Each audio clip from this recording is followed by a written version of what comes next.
इधर जेडीयू के प्रदेश अध्यक्ष उमेश कुशवाहा ने कहा कि भ्रम फैलाने की कोशिश की जा रही है। आरजेडी और जेडीयू के बीच कुछ भी नहीं चल रहा। जो भ्रम फैलाने की कोशिश कर रहे हैं वो सफल नहीं हो पाएंगे। कहीं नाराजगी किसी भी, हमारे जो घटक दल है महागठबंधन एकजुट है, एक साथ है, इसके लिए आप लोग परेशान नहीं हैं। ये कुछ लोग हैं जो भ्रम फैलाने की स्थिति में लोग लगे रहते हैं, कहीं कोई ऐसा कुछ नहीं है। आरजेडी एमएलसी सुनील सिंह के बयान के बाद सियासत तेज है। बिहार बीजेपी के अध्यक्ष सम्राट चौधरी ने कहा कि आरजेडी को बताना चाहिए कि नीतीश कुमार के आसपास कौन डकैत हैं। उन डकैतों का नाम भी सुनील सिंह को बताना चाहिए। उन्हें डाकू कहा है तो डाकू तो बताना पड़ेगा ना कि नीतीश कुमार जी के अगल बगल कौन डाकू हैं और डाका कौन दिलवा रहा है। ये राष्ट्रीय जनता दल को स्पष्ट बताना पड़ेगा। इतना कमजोर पार्टी राष्ट्रीय जनता दल थोड़े है कि नहीं नाम बता सकती है। जनसुराज के संयोजक प्रशांत किशोर ने सीएम नीतीश पर निशाना साधा। प्रशांत किशोर ने कहा कि नीतीश सरकार में शिक्षा व्यवस्था ध्वस्त हो गई है।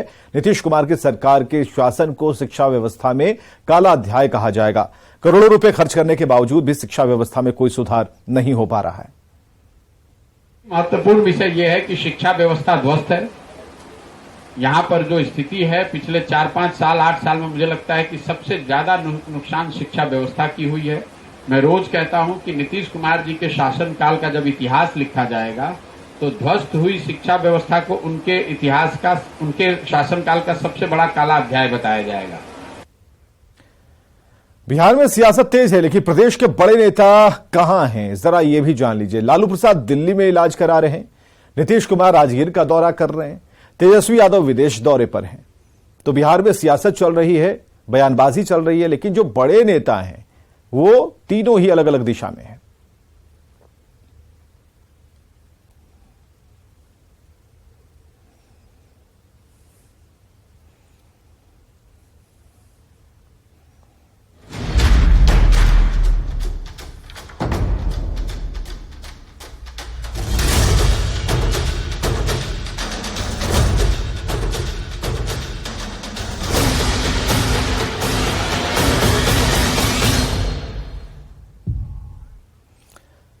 शिक्षा मंत्री चंद्रशेखर और शिक्षा विभाग के अपर मुख्य सचिव के पाठक के बीच विवाद गहराता जा रहा है। शिक्षा मंत्री 3 दिन से शिक्षा विभाग के कार्यालय नहीं आ रहे। हैरानी की बात है कि कल शिक्षा मंत्री ने अपने कार्यालय की जगह आरजेडी दफ्तर में ही बैठक की, जिसमें उन्होंने विधायकों के साथ नई शिक्षा नीति और शिक्षा के बाजारीकरण जैसे मुद्दों पर चर्चा की। अब ऐसे में कई सवाल खड़े हो रहे हैं। क्या शिक्षा मंत्री चंद्रशेखर पार्टी दफ्तर में ही पैरेलल कार्यालय का संचालन कर रहे हैं? विभाग के मुद्दों पर पार्टी दफ्तर में बैठक कर क्यों करनी पड़ रही है उन्हें? और सबसे बड़ा सवाल कि आखिरकार सीएम की दखलंदाजी या फिर यूं कह लीजिए कि मध्यस्थता की कोशिश का फल क्या निकला? आज तीसरा दिन है जब शिक्षा मंत्री चंद्रशेखर जो हैं वो अपने विभाग नहीं पहुंचे हैं। पिछले 3 दिनों से विभाग में उनका इंतजार हो रहा है।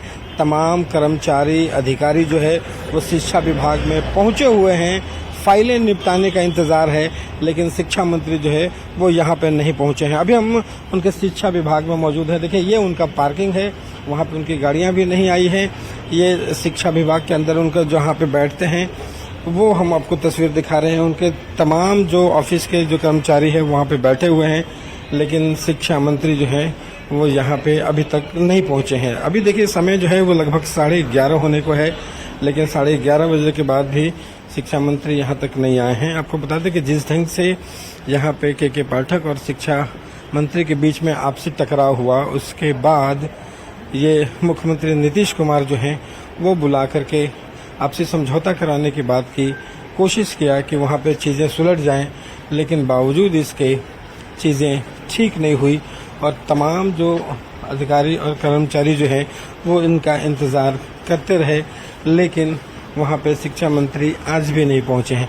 सबसे बड़ी बात है कि यहाँ पे शिक्षा मंत्री जो हैं वो राजद कार्यालय जाते हैं।